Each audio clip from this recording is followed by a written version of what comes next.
Dear friends, it is natural to feel as human beings that we get tired or energyless, or we may get drained in our energy, or sometimes the situations may feel us lose hope, or sometimes the trials, tribulations, and problems, struggles can tear you and me off totally.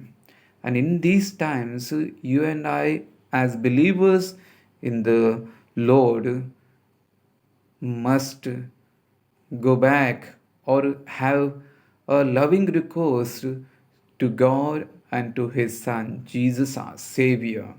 As in today's first reading, in the Israelites, in their helplessness, they felt that their bones are getting dried up, and they are losing their hope, and they are almost cut off.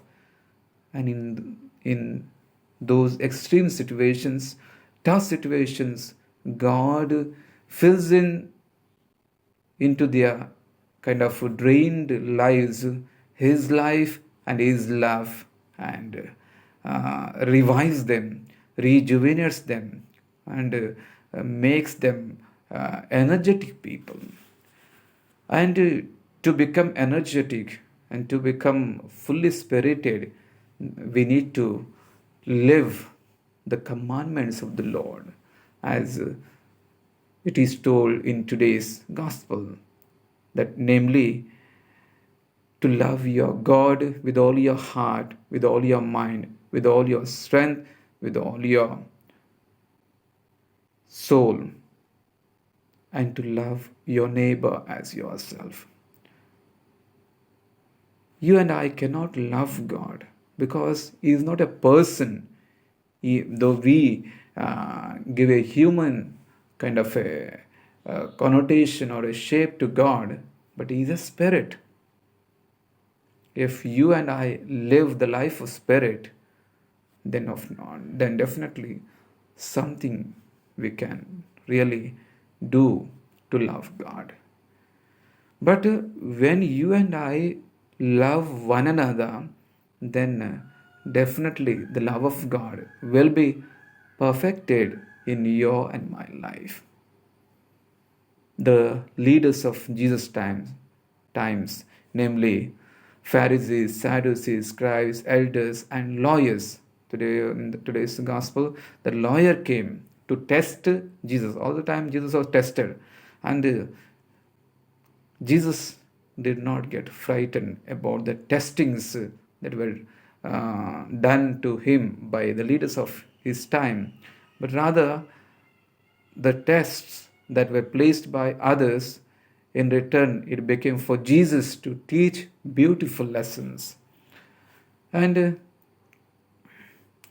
Jesus tells us that we need to keep God or God's love above all things.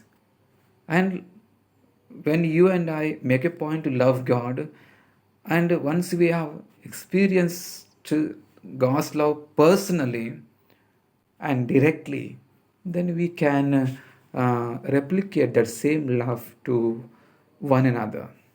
Dear friends, we need to love ourselves first, then only we can love others, and when we love others, we can ultimately love God.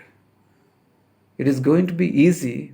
It is not going to be easy because people are not same.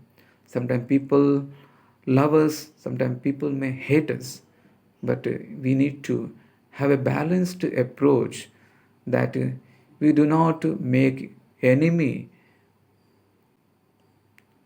or we don't become enemy to anyone. We love everybody, trust few. That may be right way of loving one another. Dear friends, a Christian's lifestyle cannot be any other than to um, propagate or to propose and live the love of God and love of neighbor. And Jesus is a very best model for our life, how to love God and your neighbor. May we always look up to Him to love God above all things. And when we have truly loved God, let us not keep quiet. Let us make every effort, keep all our whims and fancies, selfishness or self interest or I and myself attitude aside and freely love our neighbor as ourselves we love. That is why St. Teresa of Kolkata said beautifully, love till it hurts, and also don't judge. If you judge, there is no time to love your brother and sister.